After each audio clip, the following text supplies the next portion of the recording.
오늘 하나님께서 우리에게 주시는 말씀은 에베소서 3장 1절에서 6절까지 말씀입니다. 제가 봉독해 드리도록 하겠습니다. 이러므로 그리스도 예수의 일로 너희 이방인을 위하여 갇힌 자 된 나 바울이 말하거니와 너희를 위하여 내게 주신 하나님의 그 은혜의 경륜을 너희가 들었을 터이라. 곧 계시로 내게 비밀을 알게 하신 것은 내가 먼저 간단히 기록함과 같으니 그것을 읽으면 내가 그리스도의 비밀을 깨달은 것을 너희가 알 수 있으리라. 이제 그의 거룩한 사도들과 선지자들에게 성령으로 나타내신 것 같이 다른 세대에서는 사람들의 아들들에게 알리지 아니하셨으니 이는 이방인들이 복음으로 말미암아 그리스도 예수 안에서 함께 상속자가 되고 함께 지체가 되고 함께 약속에 참여하는 자가 됨이라. 아멘. 자, 오늘도 우리 지난 시간에 1절 말씀 전하다가 멈췄는데요. 오늘 또 이어서 남은 부분들 1절에 관련된 설교 계속 이어서 하도록 하겠습니다. 3장 1절에서 그 핵심적인 의미는 바울이 자기를 소개하는 복음을 계속해서 선포하다가 이제 그 복음을 선포하는 맥락 속에서 동일한 목적 속에서 이제 주의를 어디로 돌렸죠?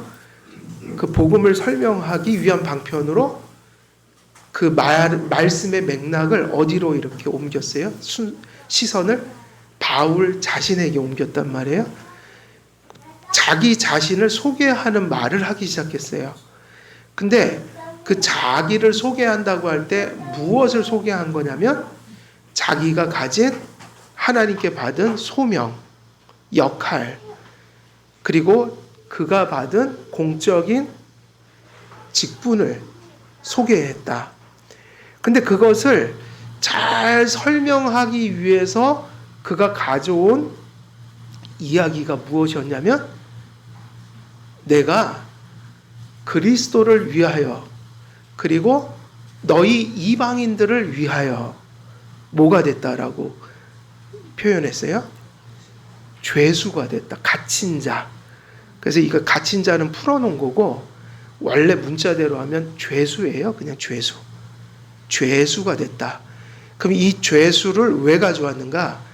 자기의 소명을 잘 설명하기 위한 방편으로 가져왔다는 거예요. 그게 너무 소중하다, 중요하다. 그래서 나는 내가 죄수된 것을 부끄럽게 여기지 않고 자랑스럽게 여긴다. 그러니까는 내가 그리스도를 위한 사도요. 내가 이방인들을 위한 사도가 되었는데 이거를 리얼하게 설명하기 위해서 이걸 강조하기 위해서 사도 바울이 이것을 얼마나 중요시 여기는지를 그의 삶 속의 증거를 가지고 보여준 거예요. 그게 뭐였냐면 이런 표현이죠.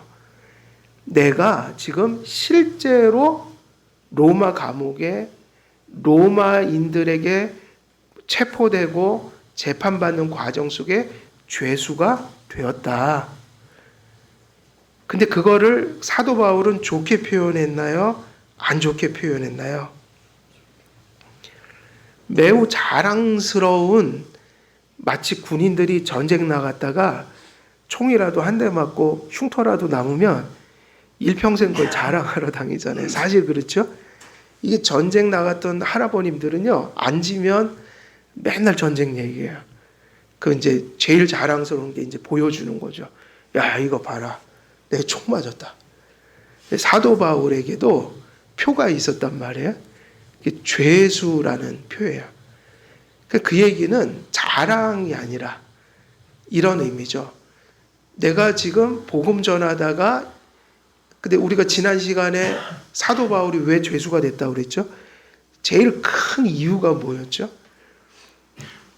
그가 받은 소명 때문이었던 거예요. 예수님 전하다가 유대인들한테 미움받았고 결정적인 건 뭐 때문이에요? 이방인들을 형제 자매로 받아들이라고 하니까 결국 죄수가 된 거는 유대인들이 사도 바울을 넘겼거든요. 고소해서. 왜 미움을 받았냐면 이방인들이 교회가 될 수 있다고 얘기했기 때문인 거예요. 그들이 성전이 될 수 있었다. 그러면 그게 바로 뭐냐면 내가 그리스도와 이방인들을 위해서 뭐가 됐다? 죄수가 됐다. 죄수가 된 이유는, 감옥에 갇힌 이유는 자기 소명 때문이었다. 근데 나는 괜찮다, 감사하다, 자랑스럽다. 왜냐하면 이 복음이 너무 소중해서 나는 이렇게 죄수가 된 것마저도 너무 감사하다. 그래서 그 배경은 지난번에 말씀 다 드렸잖아요. 이미 에베소 장로들을 만나고 밀레도에서 그리고 그 예루살렘으로 떠나기 직전에 이미 하나님이 사도 바울이 예루살렘으로 가면 어떻게 된다고 다 가르쳐 주셨어요. 체포되고 재판받고 죽는다. 예루살렘으로 가는 것은 도살장으로 끌려가는 거다. 근데 알고 가는 거라고요. 그래서 여기에 이렇게 얘기할 수 있는 거예요. 죄수라는 게 뭐를 의미하는가?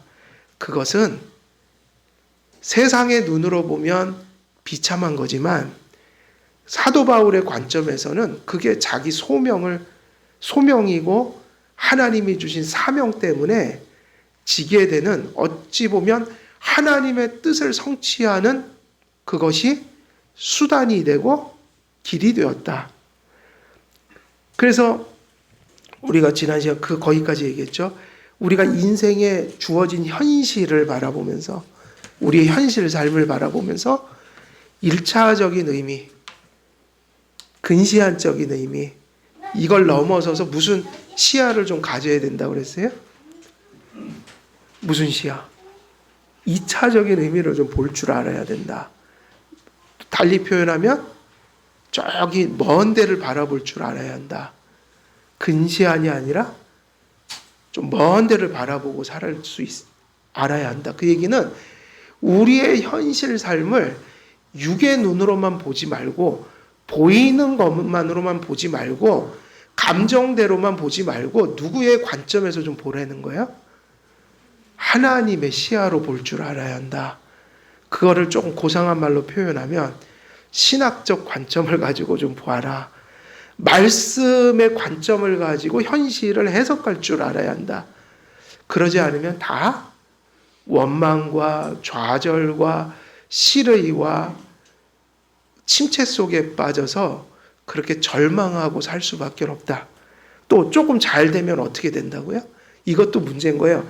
안 돼도 문제고 잘 돼도 문제고, 현실은 항상 그래요.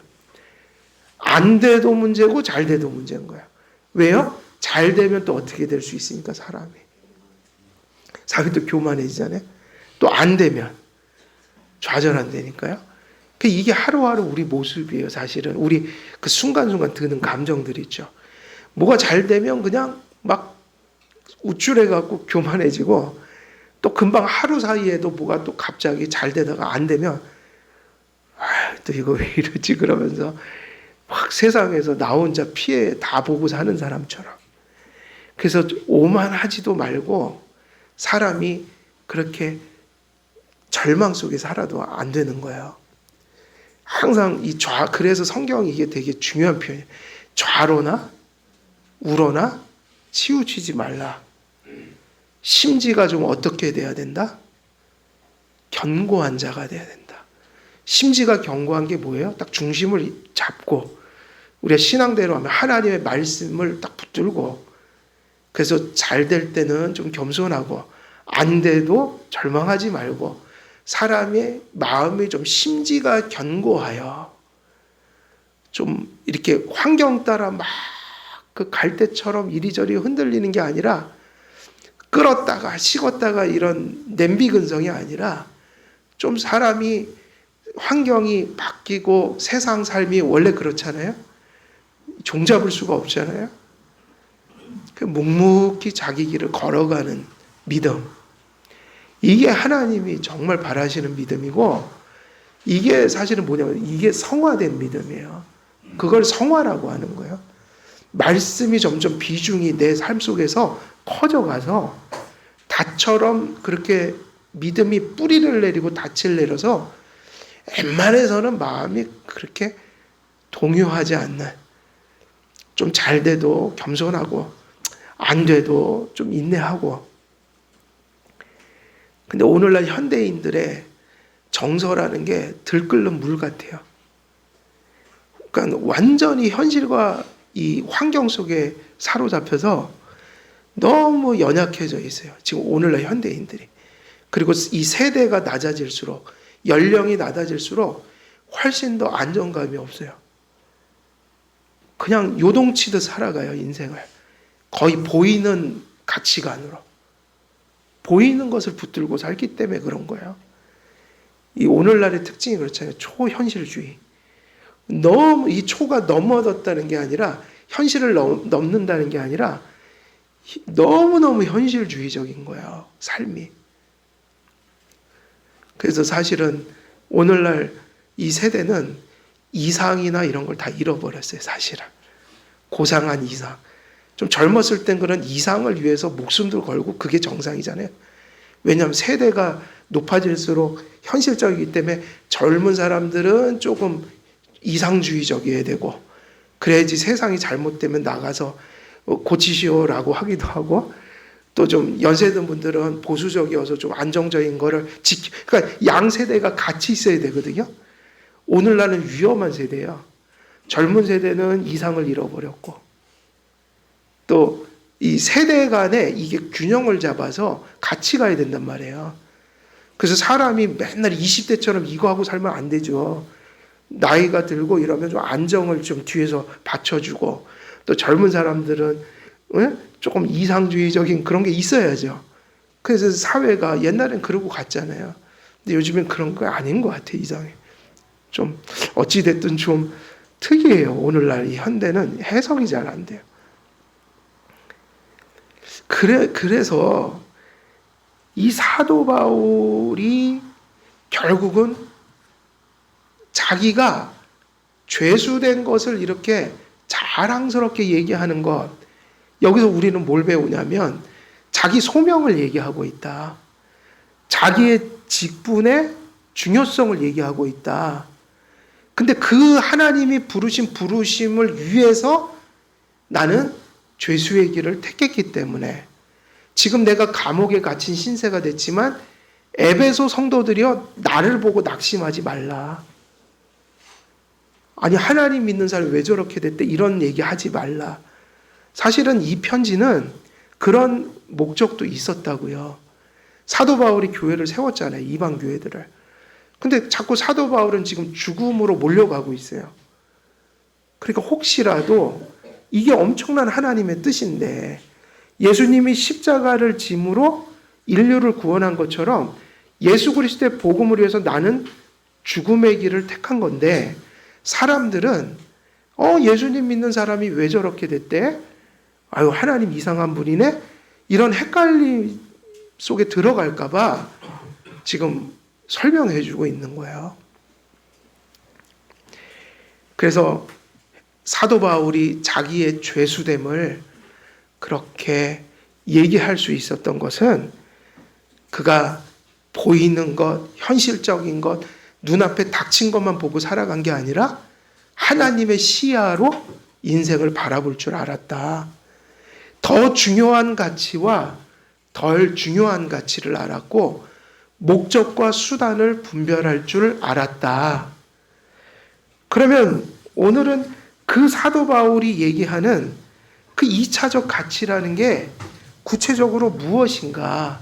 무엇이 사도 바울로 하여금 그 죄수가 되고 죽을 수밖에 없는 길을 스스로 택하여 갔고 또 그것을 감사하기까지 이르렀는가? 그렇게 보면 첫 번째, 사도 바울은 자기의 죄수됨에도 불구하고 마음이 어땠어요? 몸은 착고에 묶였으나 마음은 자유했거든요. 마음은 자유했어요. 감사와 기쁨으로 고난을 인내하고 극복할 수 있었어요. 근데 그 바로 그러한 관점을 가질 수 있었던 것, 그것이 무엇이었을까? 그가 신앙과 선한 일을 위해 고난을 받았어요. 그런데 무엇을 인해서 그것이 가능했다고 볼 수 있어요? 몇 가지 관점들이 있었다는 거예요. 그래서 사도 바울이 육체와 세상에 속한 모든 것을 누리더라도 인생이 비참해지는 가장 중요한 이유는 무엇이라는 걸 알았기 때문에 그랬을까요? 우리가 고난을 받더라도 이런 관점이 있으면 그걸 더 기쁘게 잘 이겨낼 수 있어요. 고난을 받을 때 고난받는 것이 무조건 저주다, 이런 생각을 하고 살아가는 사람들은 절대로 그 고난을 이겨낼 수 없어요. 그게 뭐냐면 믿음이 없는 것이고, 성도가 그렇게 생각한다면 그거 자체가 성화가 안 된 거예요. 이게 무슨 얘기냐면, 고난이 찾아올 때, 고난이 찾아오니까 하나님 나 사랑하지 않는가 봐, 이렇게 생각하는 사고. 근데 사실 한국에서, 한국교회가 많은 목사님들이 성도들에게 그렇게 가르쳐 놨다고요. 현실 속에서 잘 먹고 잘 살고 모든 일이 술술 풀려가면 복 많이 받은 거요. 고난받으면은 마치 하나님 앞에 복을 받지 못한 사람처럼, 그리고 심지어 죄 지은 것도 아닌데, 잘못해서 온 고난도 아닌데, 뭐가 고난이 찾아오면 괜히 죄책감이 들어갖고 창피해갖고 얘기도 못하고. 아니, 고난받는 게 왜 부끄러운 겁니까? 고난 자체로는 우리가 꼭 죄져갖고 오는 게 아니란 말이에요. 성경에서 보면. 물론 죄를 지어서 오는 고난이 있어요, 없어요? 그 잘 분별해야죠, 그걸. 자기가 잘못해서 죄 지어갖고 고난이 오고 아프고 심지어는 죽는 것도, 그거는 회개할 일이라고요. 자기가 못된 짓 하다가 죽는 사람도 많아요, 세상에는. 뻔히 알면서, 그건 잘못된 것을 알면서 잘못된 길을 가다가 낭패를 보는 거. 이거는 위로받을 생각을 하지 말고 회개할 생각을 먼저 해야 돼요. 그 회개를 해야지 하나님이 위로할 수가 있죠. 그런데 많은 고난 중에는 우리가 죄 짓는 일과 아무 상관없는 고난도 사실 많이 있어요. 근데 사실은 우리가 인생을 살다가 진정 비참해지는 거, 이거는 뭐 때문이라고 봐야 돼요? 그런 고난은 죄 때문에. 그러니까 이렇게 여기고 살아야 되죠. 죄 때문에 내가 고난을 받는 거, 이거는 정말 비참한 일이다, 이런 인식은 가져야 된단 말이에요. 사도 바울은 그걸 분명히 갖고 살았어요. 사람들에게 모함을 받든 억울함을 받든 사도 바울은 자기가 죄를 인하여 그런 고난을 받지 않는 이상 그걸 부끄러워하지 않았다고요. 그리고 그런 일로 고난을 받지 않는 이상 희망을 놓지 않았어요. 왜냐하면 하나님이 내가 신앙을 지키고 하나님 앞에서 믿음의 선한 것을 쫓아갈 때 고난이 오더라도 바로 하나님을 붙드는 그 신앙 속에 진짜 소망이 있기 때문에, 설사 죽더라도 그런 인생 속에 소망이 남아있는 거다. 근데 사도 바울의 인식 속에 한 가지 분명한 게 있는데, 정말 죄 짓고 고난당하면 그거는 정말 감당할 수 없는 비참이다. 사도 바울이 그래서 무슨 생각을 하면서 살았을까요? 내가 의를 위해서는 고난받아도 절대로 죄 짓고 고난받지는 말자, 이런 가치관이 있었단 말이에요. 이것이 있으니 감옥에 들어가서 죄수가 돼도 부끄러워요, 안 부끄러워요? 왜냐하면 사도 바울은 분명히 알고 있거든요. 하나님 위해서 감옥에 들어간 거예요. 예수님 전하고 이방인의 구원을 얘기하다가 유대인들한테 모함을 받아서 감옥에 갔으니 하나님이 다 아시잖아요. 내 양심은 자유하다. 하나님과 관계하는데 아무 지장이 없다. 여러분, 그러니까 우리의 삶에 지장이 없다라는 걸 생각할 때 이런 지장이 없는 거예요. 이 정도 되면. 하나님 앞에 믿음으로 살아서, 하나님 관계가 바르게 세워져서, 하나님하고 소통하는 데는 관계가 없지. 내게 찾아온 고난이 죄로 인해서 지은 게 아니니까 내가 감옥에 있더라도 하나님과 소통하는 데는 아무 문제가 없는 거야. 어쩌면 하나님이 나를 불쌍히 여기시고 주님 뜻을 위해서 고난을 받으니까 이 감옥 속에서 더 나를 가까이 해주실 거야 라는 확신이 있는 거예요. 그러니까 뭐가 자유해야 돼요, 사람은요? 뭐가 자유로워야 될까요? 양심이 자유로워야지 만사가 자유로운 거예요. 그래서 양심을 더럽히면 힘들어져요. 자꾸 죄 짓고 하나님 말씀 거역하고 하나님 싫어하는 거 골라 하잖아요. 그러면 양심이 자유를 잃어서 환경은 좋은데 뭔가가 이상한 거예요, 삶이. 기쁘질 않은 거예요. 하나님 믿는 사람이라면 그걸 알거든요. 죄 짓고 살면 하나님하고 대화가 안 되는구나. 말씀을 3시간 읽어도 이게 오는 게 없구나, 가슴에. 남는 게 없구나. 기도하면 죄책감만 들고 진노하는 하나님 얼굴만 떠오르고 이게 자유로운 게 아니구나. 근데 감옥에 들어가도 하나님 함께 하시면 거기가 어딘 거예요, 사실은? 성소라고요, 성소. 거기가 성전이 되는 거예요. 그러니까 사도 바울을 그 감옥 속에서도 자랑스럽게 내가 주님을 위해서 나는 죄수가 되었어. 그러면서 그래서 이게 내 소명인 거야. 그리스도와 너희 이방인들을 위해서 이렇게 죄수되는 게 뭐를 의미하냐면 주님의 복음이 바로 하여금 나로 하여금 그 일을 하도록 강권하고 있어. 이러니 이런 자유하고 감사하고 기쁜 마음을 가질 수 있었던 그 죄수가 됐지만 그에게 현실을 넘어선 시야가 있었기 때문에 그걸 인내할 수 있었는데 바로 그 제2차적인 그러한 의미들을 현실 속에서 읽어낼 수 있었던 그 내용이 뭐냐 그러면 요 가치관인 거죠. 고난을 받더라도 죄 때문에 고난받지 않으면 희망이 있다. 이거. 그리고 두 번째, 그러나 아무리 현실이 잘 되어가도 죄를 지으면 그곳에 참 자유와 평강은 없으며 내가 감옥의 죄수가 되더라도 내가 죄 때문에만 그렇지 않다면 나에게 부끄러울 것도 절망스러울 것도 있다 없다? 없다. 그래서 뭐로 고난은 받지 말자라는 생각이 있는 거예요? 죄 때문에 고난은 받지 말자. 근데 우리가 그렇게 못 살잖아요. 그죠? 그러니까 회개하라는 거예요.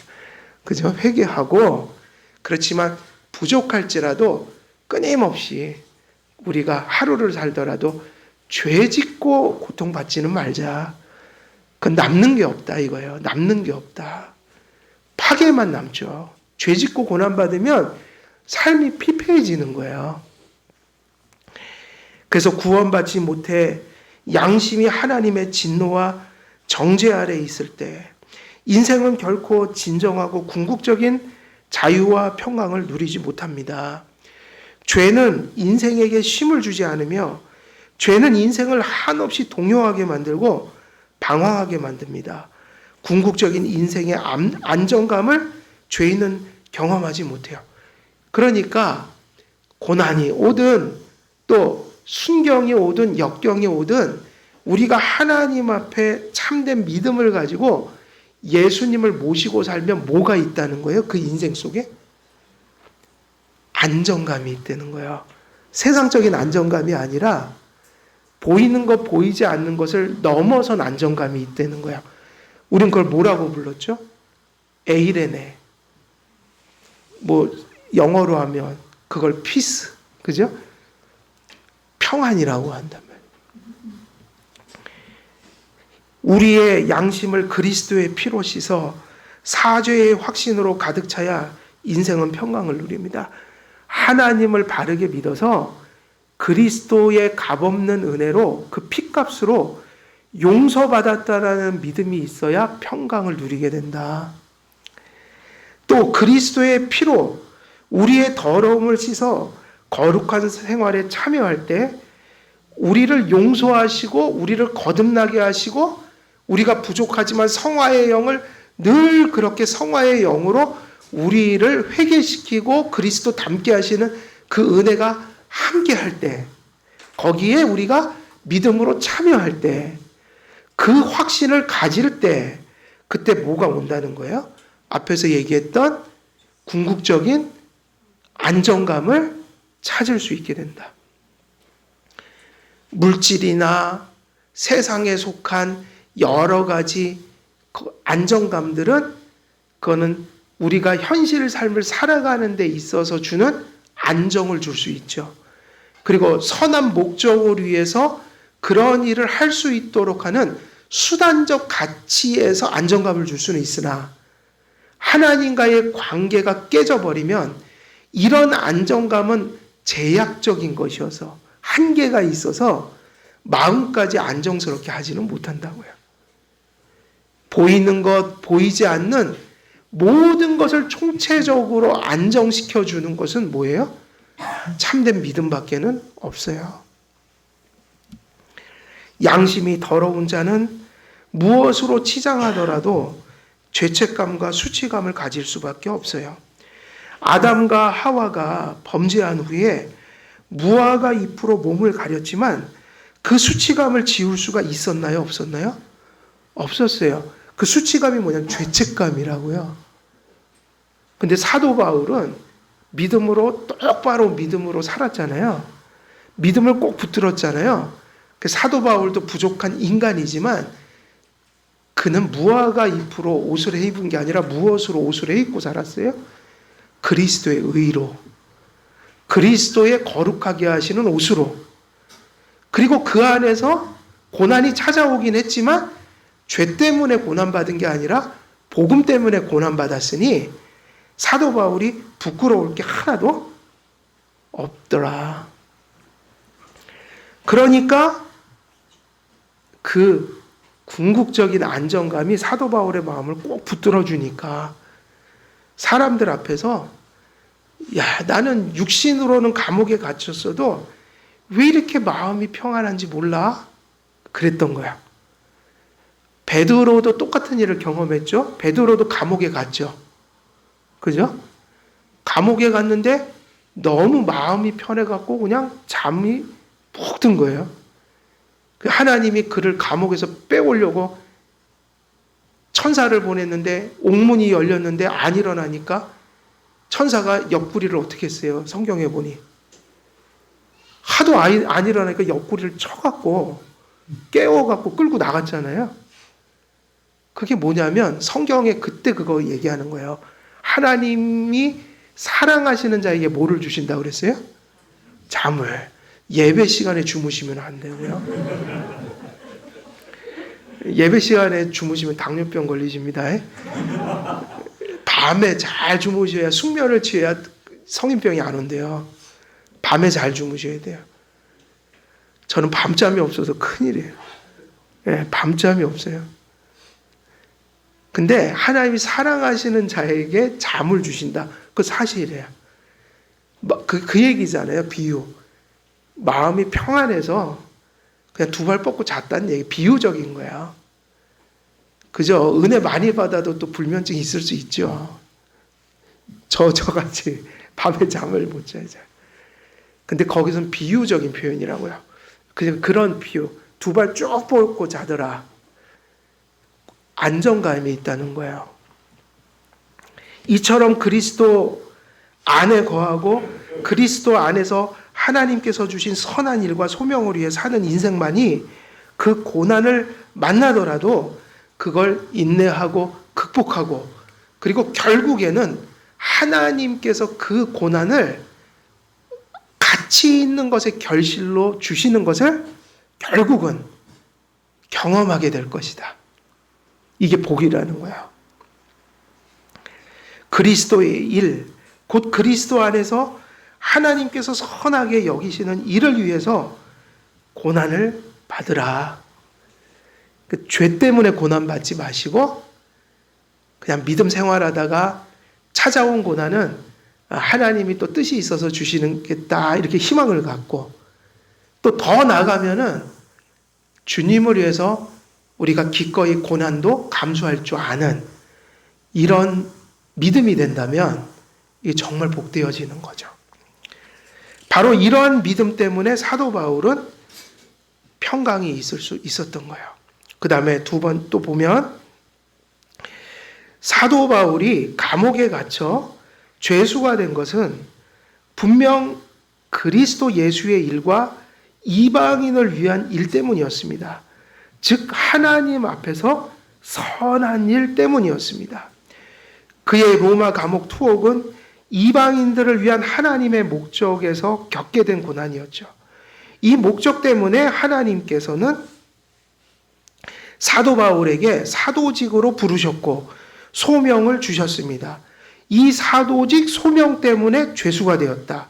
그가 감옥에 갇히게 된 원인은 바로 이방인을 위한 사도로 부름을 받았기 때문이었죠. 사도 바울이 감사와 기쁨과 평강 속에서 자신의 죄수됨을 이야기하는 모습과 심리는 하나님 없는 은총을 받고 소명을 받아본 적이 없는 그런 불신자들에 의해서 결코 이해될 수 없었던 것들이다. 그래서 우리가 죄 때문에 고난받지 말아야겠다라는 생각과 함께 오히려 고난을 받더라도 선한 일을 택하고 살아야겠다라는 자꾸 이런 생각을 부족하고 또 우리는 연약하니까 자꾸 마음속에 되뇌이면서 살아야 돼요. 왜냐하면 우리가 살아가는 세상 속에 현실을 살아간다는 건 그렇게 만만한 게 아니에요. 그렇지 않아요? 현실 사회는 되게 더럽다고요, 사실.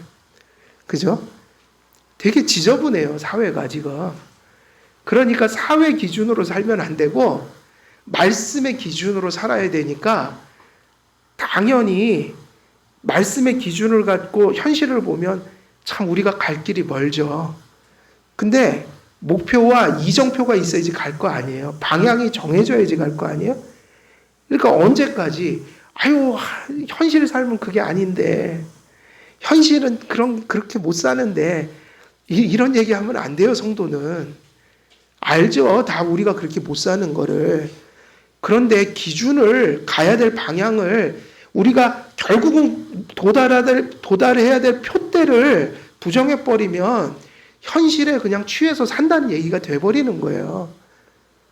그래서 우리가 부족한 줄 알고 그래도 그 표대를 향해서 가야지. 자꾸 이렇게 생각을 해도 부족한 삶인데 그런 생각조차 아예 그거를 품을 생각조차 안 하고 살아가 버리면 그냥 세상 사람들하고 사실은 다를 바가 있을까요? 없을까요? 없다니까요.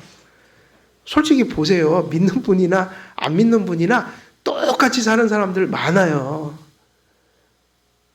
어쩔 때는 그런 생각까지 들 때가 있다니까요. 차라리 안 믿는 사람들이 사기를 덜 치더라. 요즘에 왜 이렇게 그런 사람 많은지 몰라요. 예수 믿는 사람들에게 당했다는 거야. 크고 작은 사기를 당했다는 거예요. 그러니까 그런 일이 비일비재해요. 오히려 절당있는 사람들이 더 양심적으로 살더라. 경찰들이 이렇게 출동하는 걸 딱 한번 뒤져봐야겠어요. 이 기독교인 가정에 가끔씩 이 불신자들 가정에 또 저기 저 감옥에 가서 이게 전과자들 한번 쭉 리스트를 뽑아봐야겠어요. 종교가 무슨 종교가 많은지 한번 논문을 한번 써볼까요? 그냥요 말만. 논문은 또 못 써요. 힘들어서. 그래서 베드로전서 2장 19절 20절을 보면 부당하게 고난을 받아도 하나님을 생각함으로 슬픔을 참으면 이는 아름다우나 죄가 있어 매를 맞고 참으면 무슨 칭찬이 있으리요. 그러나 선을 행함으로 고난을 받고 참으면 이는 하나님 앞에 아름다우니라. 베드로 사도가 가르쳐줬는데 성경은 다 똑같은 책이야. 지금 내가 죄수입니다 할 때 그 마음이나 이 얘기나 거의 같은 맥락으로 흘러가고 있어요. 베드로도 똑같은 얘기를 하잖아요. 죄를 짓고 고난받지 말라. 그러나 잘 믿음으로 살다가 갑자기 닥친 고난, 심지어는 의를 위해서 받은 고난, 이것은 하나님이 어떻게 보신다고요? 아름답게. 아름답게 보신다. 사람들은 가끔 자신의 죄로 고난을 받고선 타락한 아담과 하와가 에덴 동산에서 그러했듯이, 그리고 아벨을 죽이고 고난을 받게 된 가인이 그랬듯이 회개하기보다는 그 책임을, 그 죄를 통해서 온 고난을 타인에게 전가하는, 타인의 탓으로 돌리는 일들이 되게 많다. 선하게 살아도 악하게 살아도 고난이 없는 인생은 없으니 우리는 할 수 있으면 주님을 위해서, 선한 일을 위해서, 혹은 선한 일을 하면서 받은 고난은 아닐지라도 어떻게 또 살아야 돼요? 믿음 생활 하다가 맞이하는 고난이 되어야 한다. 그래서 우리는 할 수 있으면 그러한 선택을 하면서 살아가야 합니다. 이 선택은 세상 사람들은 어리석다고 얘기하나 하나님을 믿는 사람들에게는 그렇게 생각되어서는 안 돼요. 이 선택은 어리석지 않고 하나님의 말씀에 부합한 생활의 태도인 겁니다. 우리가 그리스도 안에 계신 하나님의 영광을 위해 낮아지고 치욕을 당할 때 하나님께서 우리를 높이실 것입니다. 그리스도의 일, 선한 일은 고난으로 끝나게 하지는 않아요. 그 고난이 반드시 씨앗이 돼서 어떤 결실로 나타나게 되어 있다. 그래서 이 얘기예요. 죄짓다 지은 고난 빼놓고는 믿는 사람이 믿음 생활 하다가 자기도 모르게 맞이한 고난, 혹은 의를 위해서 선택한 고난, 두 가지죠. 원하지는 않았지만 맞이하게 되는 것. 또 어쩔 때는 심지어 내가 택한 고난, 거기에는 뭐가 있다고요? 적어도 그렇게 맞은 고난은 하나님의 뜻이 없는 고난이 있을 수가 없어서 반드시 뭐 하게 된다? 뭐 하게 될까요? 결실하게 된다. 그 고난을 통해서 하나님께서 우리 신앙 성품을 선하게 바꿔놓으시든지, 아니면 그 일을 통해서 더 좋은 일이 생기든지 여러 가지 유익을 주실 거란 말이에요. 그래서 고난을 제대로 받은 사람들은 항상 무슨 고백을 했을까요? 지금 사도 바울도 그 얘기 하는 거고, 욥과 같은 사람도 뭐라고 그랬죠? 내가 이전보다 고난을 받고 나서야 누구를 더 확실하게 보게 됐다고 그랬어요? 하나님을요. 예레미야는 그래서 이런 얘기도 했어요. 너희들이 젊어서 누구의 멍에를 매라고 했을까요? 하나님의 멍에를 매라. 젊어서 받는 그 고난들은 하나님의 본심이 아니다. 고난을 허락하긴 하셔도 우리 힘들라고 주시는 고난은 아니라는 거예요. 본심이 아니시다. 그 얘기는 무슨 얘기냐면 우리가 이해 못하는 참 오묘하고 깊은 사랑이 그 안에 담겨 있다. 그리고 이제 두 번째 바울이 죄수된 것을 인내하고 그것 속에서 감사할 수 있었던 이유는 뭘까요? 사도 바울이 이걸 믿었기 때문인 거예요. 뭘 믿었을까요? 이게 되게 중요한 거예요. 하나님의 말씀이면서 이것은 교리이기도 한 거예요. 하나님의 선택과 섭리를 믿었어요.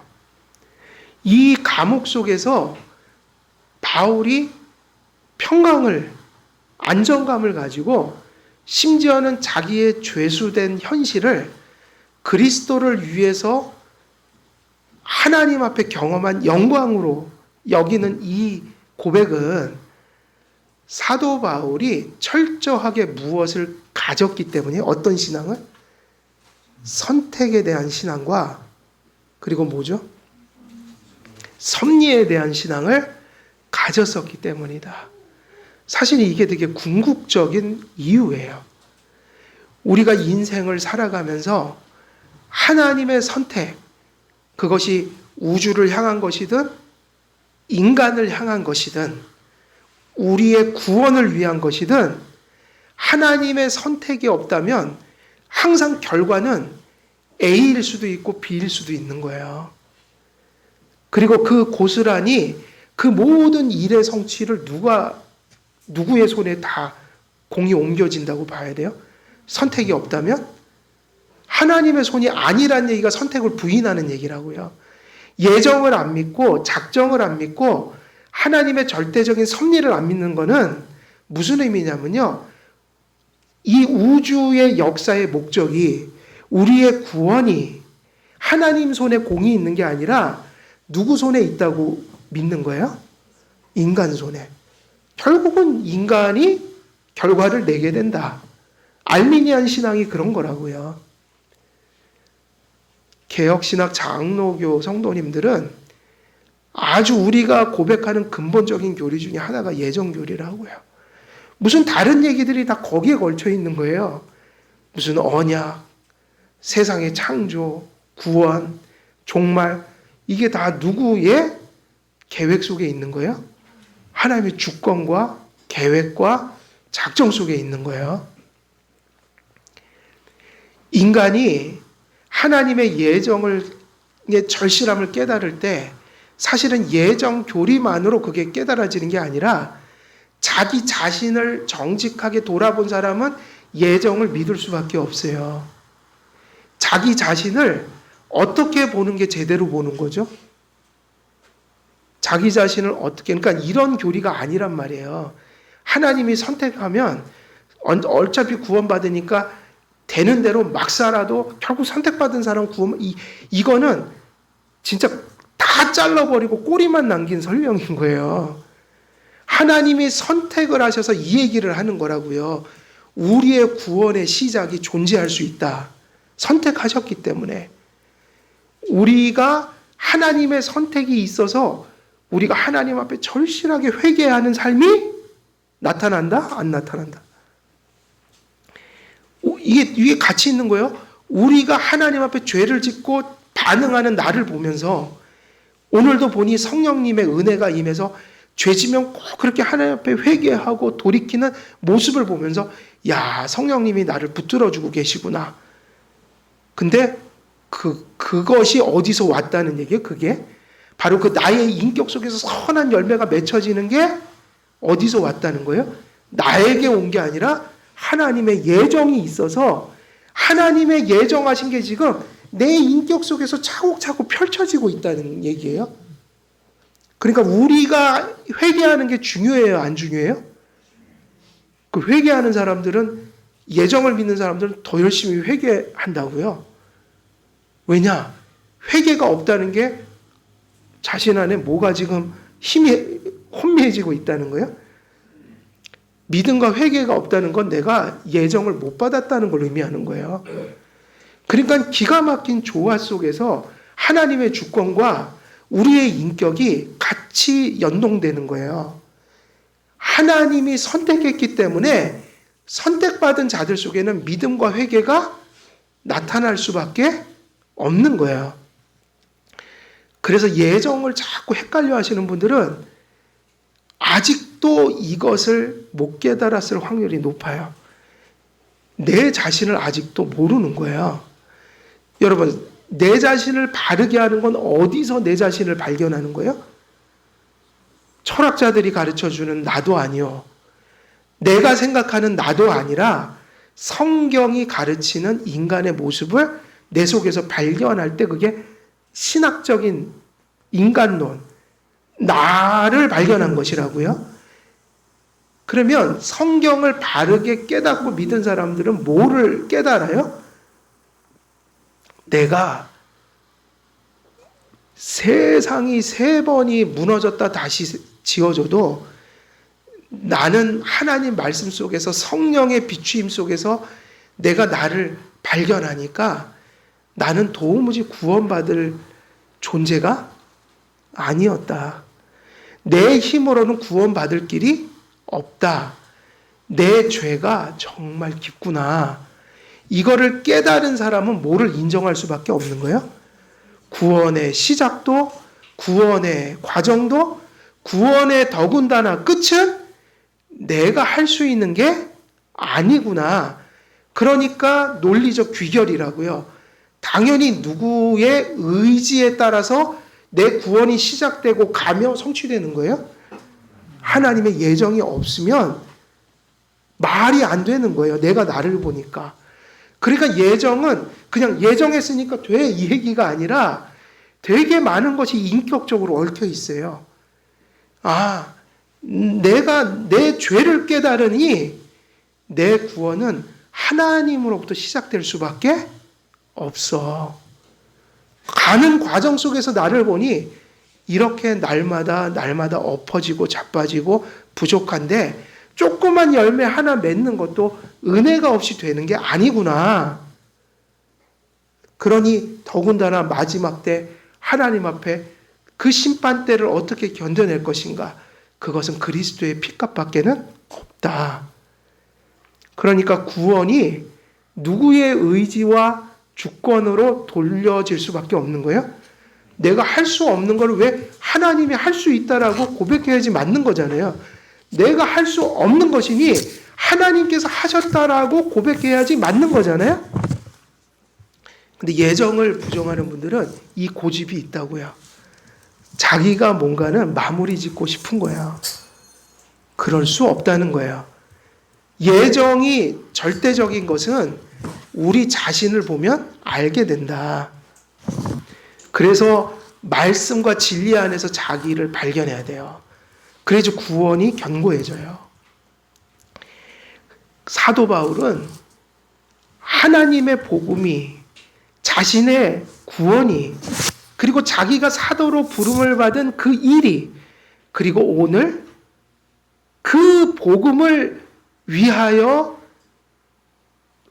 사역하다가 죄수의 몸이 된 자기의 현실이 결단코 하나님의 예정과 하나님의 섭리를 벗어나서 일어날 수 없는 일이라는 것을 너무 잘 알았던 그런 분이기 때문에 그는 죄수된 것 속에서도 누구의 계획을 끊임없이 살폈던 거예요? 하나님의 계획을요. 그래서 우리 성도님들도 저도 하루하루 살아가는 게 쉬운 게 아니에요. 별의별 일이 다 있어요. 근데 그 일들을 그때마다 이건 좋은 일, 이건 나쁜 일, 또 이거는 어떻게 될까, 저렇게 될까 이러면 우리는 정말 못 살아요. 우리가 우리 안에 펼쳐지는 이 삶이 적어도 누구 안에서 지금 가고 있는 거예요? 하나님 안에서. 그리스도 안에, in Christ. 그리스도의 연합 속에 지금 흘러가고 있는 인생이거든요. 근데 하나님의 계획과 섭리가 이게 되게 중요해요.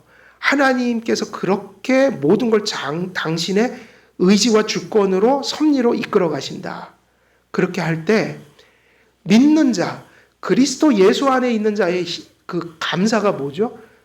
그 섭리가 무서운 섭리, 악한 섭리가 아니라 무슨 섭리이기 때문에 우리는 그리스도 안에 있으니까 선한 섭리, 구원하시고자 하시는 섭리, 우리가 잘 되길 바라시는 섭리, 이거로 섭리해 주시니 그 일들을 다 해석 안 해도 돼요.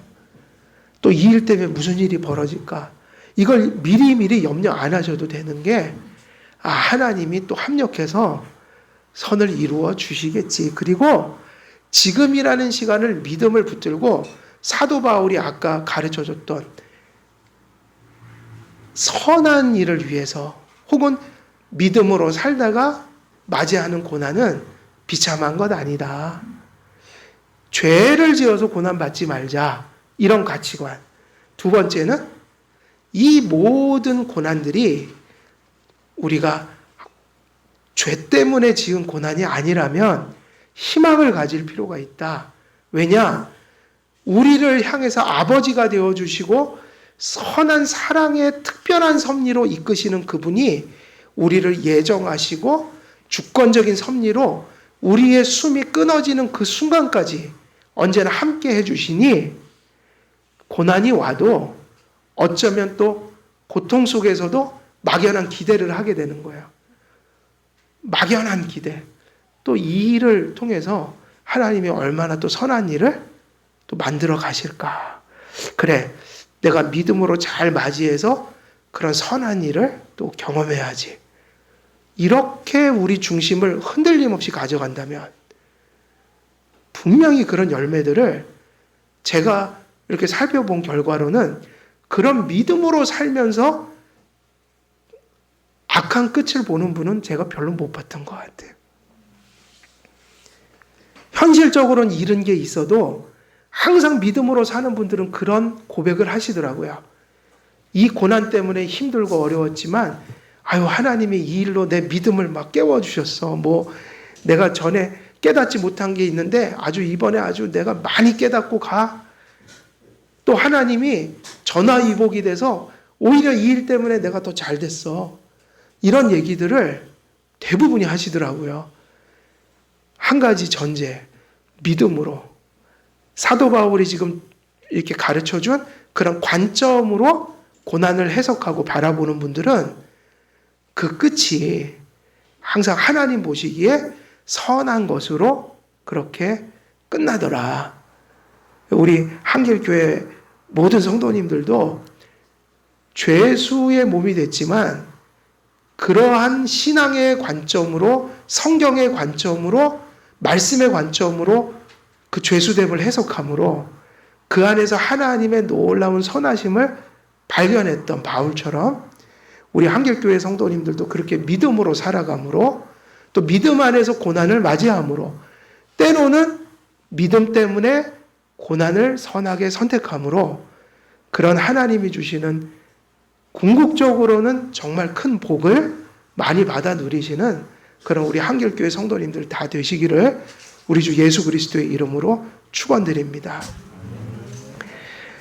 살아계신 하나님 아버지, 우리들은 너무나 연약하고 부족하고 또 주님 앞에 그렇게 작을 때가 많습니다.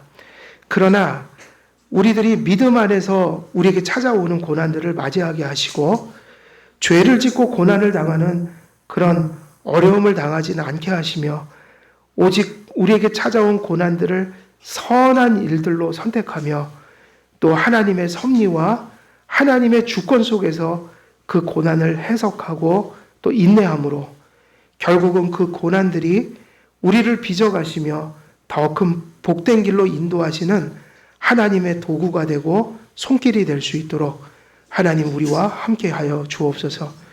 감사드리옵고 우리 주 예수 그리스도의 이름으로 기도드리옵나이다. 아멘.